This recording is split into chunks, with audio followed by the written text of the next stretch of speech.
दोस्तों, भारत और पाकिस्तान के बीच युद्ध के हालात में अचानक जिस तरह से सीज फायर का ऐलान हुआ, उससे पूरा देश हैरान है। हमें अब तक इस सवाल का पुख्ता जवाब भारत सरकार की तरफ से नहीं मिला है कि आखिर क्या वजह रही कि जब भारत की सेना ने, भारत की एयरफोर्स ने, भारत की नेवी ने, भारत की आर्मी ने पाकिस्तान को घुटनों पर ला दिया था, पाकिस्तान के आतंकी ठिकानों सहित पाकिस्तान के आधे से ज्यादा वायुसेना के ठिकानों को नष्ट कर दिया था, जिसके सबूत है। अब तो प्रेस कॉन्फ्रेंस कर दी इंडियन आर्मी ने।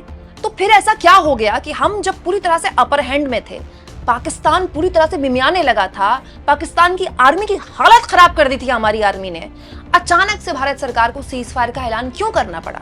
इसका जवाब पुख्ता तौर पर अभी तक हमारे देश को नहीं मिला है, क्योंकि अभी तक सूत्रों के हवाले से ही चल रहा है सब कुछ। पूरी की पूरी कवरेज सूत्रों के हवाले से चल रही है। दोस्तों, सीज फायर को लेकर सबके मन में सवाल हैं, लेकिन दोस्तों इन सवालों ने अपनी हद पार कर दी जब देश के मौजूदा विदेश सचिव विक्रम मिस्री को जबरदस्त ट्रोलिंग का सामना करना पड़ा। दोस्तों, विक्रम मिस्री न केवल देश के विदेश सचिव हैं, बल्कि ऑपरेशन सिंदूर का एक चेहरा भी बन गए। चाहे जनरल कुरैशी हो, चाहे विंग कमांडर व्योमिका सिंह हो, चाहे विक्रम मिस्री हो, हर सुबह, हर दोपहर, हर शाम हम इंतजार करते थे कब विक्रम मिस्री आएंगे और बताएंगे कि पूरी रात क्या चला। पूरी रात गोलीबारी चलती थी, ड्रोन आते थे, रात भर हम जागते थे। हमें इस बात की चिंता होती थी कि हमारे सैन्य बल ठीक है कि नहीं, पाकिस्तान को कितना मुंह तोड़ जवाब दे रहे हैं, सब कुछ स्थिति के नियंत्रण में है कि नहीं, भारत सरकार क्या कर रही है। इसी को लेकर कभी सुबह तड़के, तो कभी दोपहर में, तो कभी रात को विक्रम मिस्री सामने आते थे और विक्रम मिस्री के जरिए हमें पता चलता था कि भारत सरकार इस पूरे के पूरे मामले में क्या कर रही है। लेकिन हुआ क्या कि जब सीज फायर का ऐलान हुआ तो वो भी औपचारिक तौर पर विक्रम मिस्री द्वारा ही किया गया, क्योंकि वही विदेश सचिव हैं। लेकिन उसके बाद जबरदस्त ट्रोलिंग का सामना करना पड़ा विक्रम मिस्री को। और दोस्तों, ये ट्रोल करने वाले लोग ज्यादातर वही हैं जिनको हम अंधभक्त कहते हैं। ट्रोलिंग की इंतहा इन्होंने तब पार कर दी जब विक्रम मिस्री के परिवार की डिटेल सोशल मीडिया में शेयर कर दी गई। उनकी बच्चियों के साथ, उनकी 2 बेटियों के साथ उनकी फोटो, कहने वाले ये भी कहते हैं कि उनमें से एक बेटी का कॉन्टैक्ट डिटेल तक सोशल मीडिया में शेयर कर दिया गया।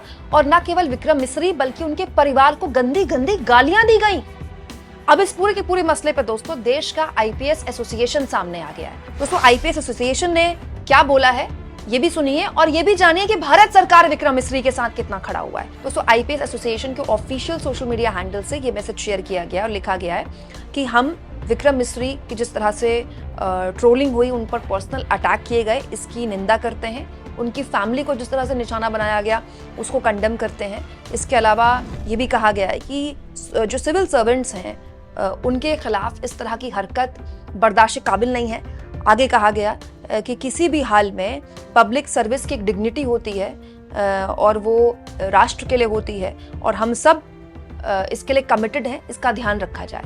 कि बहुत बड़ी बात है दोस्तों कि आईपीएस एसोसिएशन सामने आया है। कम से कम आईपीएस एसोसिएशन ने इसको एड्रेस तो किया, लेकिन बड़ा सवाल यह है दोस्तों कि विदेश सचिव के समर्थन में विदेश मंत्रालय क्यों नहीं आ रहा? क्या विदेश मंत्रालय को एक ट्वीट नहीं करना चाहिए था? विदेश मंत्री को एक ट्वीट नहीं करना चाहिए था कि विक्रम मिस्री की इस तरह की ट्रोलिंग किसी भी हाल में बर्दाश्त नहीं की जाएगी?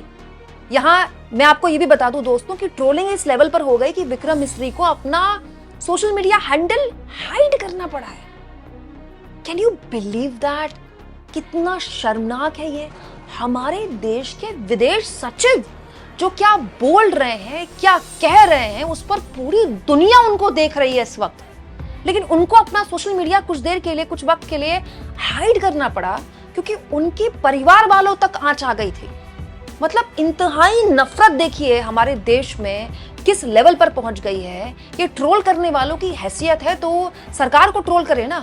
क्या विक्रम मिस्री ने सीज फायर का फैसला लिया? विक्रम मिस्री ने केवल सीज फायर का ऐलान किया, फैसला सरकार ने लिया। सरकार पर क्यों नहीं ये लोग सवाल उठाते हैं? क्यों? क्योंकि दोस्तों अंधभक्त होने के यही नुकसान है ना कि आप अपने भगवान पर सवाल नहीं उठा सकते। तो कहीं तो आपको अपनी भड़ास निकालनी, तो भड़ास सारी विक्रम मिस्री पर निकाल दी। लेकिन अब जब निकाल दी है दोस्तों तो सवाल भारत सरकार पर उठ रहे हैं कि आईपीएस एसोसिएशन बोल रही है तो भारत सरकार क्यों नहीं बोल रही? और मैं कोई ऐसी बात नहीं बोल रही हूं जो हो नहीं सकता।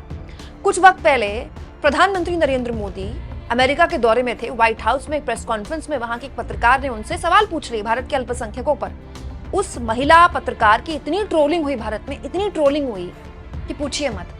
अगले दिन व्हाइट हाउस उस महिला पत्रकार के समर्थन में खड़ा हो गया ऑन रिकॉर्ड व्हाइट हाउस ने बयान दिया है कि हम अपने देश की एक पत्रकार की इस तरह की ट्रोलिंग बर्दाश्त नहीं करते, हम उसके साथ खड़े हैं। एक पत्रकार के साथ व्हाइट हाउस खड़ा हो सकता है और यहां सरकारी मुलाजिम, विदेश मंत्रालय का सरकारी मुलाजिम, भारत सरकार का सरकारी मुलाजिम, उसके साथ भारत सरकार नहीं खड़ी हो सकती। कितनी शर्म की बात है दोस्तों। ये लोग हमारे लिए दिन रात मेहनत करते हैं, दुनिया भर के देशों में दौरे करते हैं, कूटनीतिक बातें करते हैं, तमाम तरह की रणनीति बनाते हैं। जो बयान ये लोग औपचारिक तौर पर देते हैं उसका एक एक शब्द उस पर दुनिया की नजर होती है, और हम इनको क्या दे रहे हैं जवाब में? गालियां दे रहे हैं, इनको ट्रोलिंग दे रहे हैं, और उनके समर्थन में सरकार खड़ी भी नहीं हो रही है। कितने शर्म की बात है दोस्तों। विक्रम मिस्री की ट्रोलिंग हुई तो आईपीएस एसोसिएशन सामने आया। इसके अलावा देश की पूर्व विदेश सचिव निरुपमा मेनन राव, बहुत सफल विदेश सचिव रही हैं निरुपमा मेनन राव, वो भी सामने आई और उन्होंने भी इस ट्रोलिंग का विरोध करते हुए कहा, विक्रम मिस्री ने भारत के पेशेवर और दृढ़ संकल्प के साथ सेवा की है। उनके अपमान का कोई आधार नहीं। उनकी बेटी की जानकारी लीक करना और उनके प्रियजनों के साथ दुर्व्यवहार करना शालीनता की हर सीमा को पार करता है। इस जहरीली नफरत को रोकना चाहिए। हमारे राजनयिकों के पीछे हमें एकजुटता होनी चाहिए, उनका मनोबल तोड़ना नहीं चाहिए। सोचिए विक्रम मिस्री पर खुद की क्या बीत रही होगी, उनको कैसा लग रहा होगा। जिस आदमी ने अपनी पूरी जिंदगी इस देश की सेवा की, आगे भी करेंगे वो, उनको क्या मिला? सिर्फ इसीलिए कि उन्होंने भारत सरकार की लिखी हुई 4 बातें मीडिया के आगे रखी, उसकी सजा इनको ऐसी भुगतनी पड़ रही है। इस पूरे मामले में दोस्तों विपक्ष भी विक्रम मिस्री के समर्थन में दिखा। बाकायदा अखिलेश यादव ने तो पूरा एक लंबा चौड़ा ट्वीट करते हुए कह दिया कि जिन लोगों ने ये सब कुछ किया है उन पर कार्रवाई होनी चाहिए। देखिए अखिलेश यादव लिख रहे हैं, भारत सरकार से हमारी खुली मांग है कि इन सब की तुरंत गहरी जांच हो, इनके सोशल मीडिया अकाउंट्स और बैंक खातों से लेकर ई पेमेंट के सभी अकाउंट्स का पूरा ब्यौरा निकाला जाए। आज ही तुरंत तत्काल अभी ईडी, सीबीआई, साइबर सिक्योरिटी व अन्य जांच एजेंसियों को असली काम पर लगाया जाए और पता किया जाए कि इनके पीछे कौन सी ताकतें काम कर रही हैं और ये राष्ट्र विरोधी लोग किस विदेशी ताकतों से पैसा लेकर देश में अमन चैन शांति को भंग करना चाहते हैं। दोस्तों बात बहुत सिंपल सी है, हम एक ऐसे दौर में जी रहे हैं जिसमें आप कहां पर बैठकर किस पोस्ट को लाइक कर रहे हैं, कमेंट करना तो बहुत दूर की बात है, किस पोस्ट को लाइक कर रहे हैं वो भी सरकार पता लगा सकती है, क्योंकि हम डिजिटल वर्ल्ड में जी रहे हैं। तो क्या इन लोगों पर कार्रवाई होगी जिन्होंने इस लेवल की बदतमीजी की है विक्रम मिस्री के साथ? क्या उन पर कोई एक्शन होगा, जो कि सरकार कर सकती है? दोस्तों वहीं सचिन पायलट ने भी इसका विरोध किया है। कांग्रेस पार्टी के नेता रवीश कुमार ने भी इस पर बयान दिया है। रवीश कुमार का बयान इसलिए इंपॉर्टेंट है दोस्तों क्योंकि रवीश कुमार के परिवार वालों को भी ऐसी ट्रोलिंग का सामना करना पड़ा। एक इंटरव्यू में रवीश कुमार ने कहा था कि वो अपने परिवार के साथ, अपनी पत्नी, अपनी 2 बेटियों के साथ बाहर घूमने भी नहीं निकल पाते, क्योंकि उनको डर है कि सड़क में अगर कोई उनको उनके परिवार के साथ देखेगा तो उनके परिवार को टारगेट किया जा सकता है, उनके परिवार पर हमला हो सकता है, उनको ये डर है। तो रवीश कुमार ने भी इस तरह की ट्रोलिंग में जब आईपीएस एसोसिएशन विक्रम मिस्री के समर्थन में आई तो उन्होंने कहा, विदेश सचिव विक्रम मिस्री का काम शानदार था। संकट की घड़ी में उनका संयम और संबोधन दोनों ही उच्च स्तरीय था, लेकिन उन्हें ट्रोल करने वाले आम लोग नहीं हैं। बताने की जरूरत नहीं कि इनके पीछे किसकी राजनीतिक शक्ति है। इसके पीछे भी आईएएस आईपीएस संघ ने बोला है कि ये बड़ी बात है। ट्रोल किसी के भी परिवार और पहचान के साथ यही करते हैं। दुख की बात यह है कि काबिल अफसर के साथ ऐसा हुआ। सरकार ऐसे ट्रोल के खिलाफ नहीं बोल पाएगी, कार्रवाई तो दूर निंदा भी नहीं कर पाएगी। हिमांशी नरवाल के मामले में कहां कर पाई, इसका भी कारण आप जानते हैं। हम लोगों के परिवारों ने जो झेला है वो भयानक है। आपके इस विरोध से सकारात्मक बदलाव की शुरुआत होनी चाहिए। दोस्तों हिमांशी नरवाल याद है ना आपको, किस लेवल की ट्रोलिंग का उन्होंने सामना किया। महिला आयोग ने केवल एक रस्म अदायगी कर दी, एक ट्वीट कर दिया, बात खत्म। हिमांशी नरवाल को ट्रोल करने वाले, उनको गंदी गालियां देने वालों को भी पहचाना जा सकता है। विक्रम मिस्री के परिवार वालों, उनकी बेटियों को ट्रोल करने वालों को भी पहचाना जा सकता है। तो फिर क्यों नहीं पहचाना जा रहा?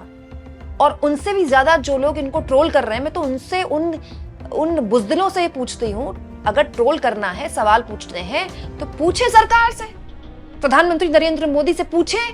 ये तो मोदी का फैसला था ना, ये विक्रम मिस्री का फैसला तो नहीं था कि अचानक सीज फायर किया जाएगा। दोस्तों आप इस मुद्दे पर क्या सोचते हैं, कमेंट बॉक्स में जरूर लिखें और जितना हो सके चैनल को शेयर करें, सब्सक्राइब करें और थैंक्स फॉर ज्वाइन। दोस्तों ये 2 ऑप्शन है जिसके जरिए आर्थिक तौर पर भी आप चैनल के हाथ मजबूत कर सकते हैं।